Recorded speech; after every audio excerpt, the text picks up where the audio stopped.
నమస్కారం మిత్రమా. విద్య అనేది కేవలం పుస్తకాల జ్ఞానం కాదు, మనిషి లోపలున్న సామర్థ్యాలను వెలికితీసే సాధనం. ఈ మాటలకు సజీవ ఉదాహరణగా నిలిచిన వారు గీజుభాయ్ బడేకా. విద్యావేత్తగా ఆయన భారతదేశపు విద్యారంగంలో ఒక కొత్త మార్గదర్శకుడిగా నిలిచారు. గీజుభాయ్ 1885లో గుజరాత్లో జన్మించారు. మొదట న్యాయవాదిగా పనిచేశారు. కానీ చిన్నారుల విద్య పట్ల ఆయనలో ఒక అపారమైన కుతూహలం ఉండేది. అప్పట్లోని కఠినమైన కోటు పద్ధతుల బదులు పిల్లల మానసిక స్థితిని అర్థం చేసుకొని బోధించాలనే తపన ఆయనకు కలిగింది.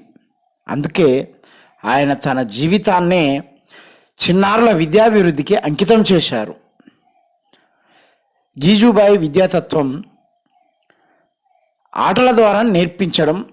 ఆయన అభిప్రాయం ప్రకారం పిల్లల సహజ కుతూహలం ఆటలలో ఎక్కువగా బయటపడుతుంది. కాబట్టి ఆటల ద్వారా నేర్పితే విద్య ఆసక్తికరంగా మారుతుంది అంటాడు. కథల ద్వారా విద్య పిల్లలకు బోధించాలంటే కథలు గొప్ప సాధనం. కథలలోని పాత్రలు, సంఘటనలు పిల్లలలో విలువలు, ఆలోచనల శక్తిని పెంపొందిస్తాయి. అనుభవాధారిత విద్య పుస్తకాలకే పరిమితం కాకుండా ప్రత్యక్ష అనుభవాల ద్వారా నేర్చుకోవడం. ఉదాహరణకి వ్యవసాయం గురించి పుస్తకంలో చదవడం కంటే పొలానికి వెళ్ళి గమనించడం ఎక్కువ ప్రభావం చూపుతుంది అనేవారు. స్వేచ్ఛా వాతావరణం పిల్లల మీద బలవంతం కాదు, స్వేచ్ఛతో నేర్చుకునే అవకాశాలు కల్పించడం. శిక్షకుడి పాత్ర. ఉపాధ్యాయుడు కేవలం ఆదేశించేవాడు కాదు, మార్గనిర్దేశకుడు, సహాయకుడు. గీజుభాయ్ విధానం మన విద్యా వ్యవస్థలో ప్రాముఖ్యత.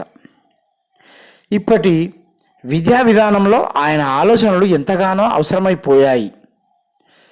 ఎన్ఈపి 2020 నూతన విద్యా విధానం ఇది ఆటల ఆధారిత విద్యను, ఆచరణాత్మక బోధనను ప్రోత్సహిస్తుంది.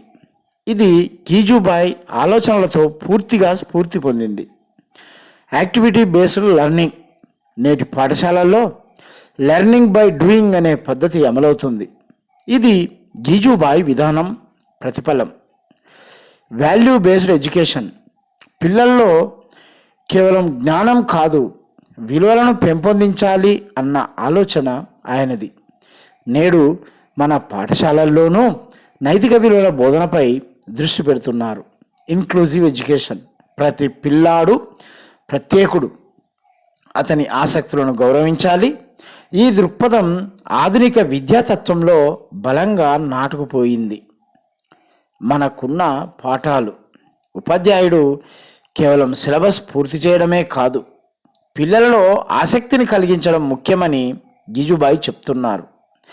తల్లిదండ్రులకు ఇంటి వాతావరణంలోనూ ఆటల ద్వారా, కథల ద్వారా విద్యను కొనసాగించాలి. విద్యార్థులకు చదువు బరువుగా కాకుండా అనుభవంగా భావించాలి. నేర్చుకోవడాన్ని ఆనందంగా స్వీకరించాలి. గీజుభాయ్ బడేకా చూపిన మార్గం మనకు ఒక అద్దం లాంటిది.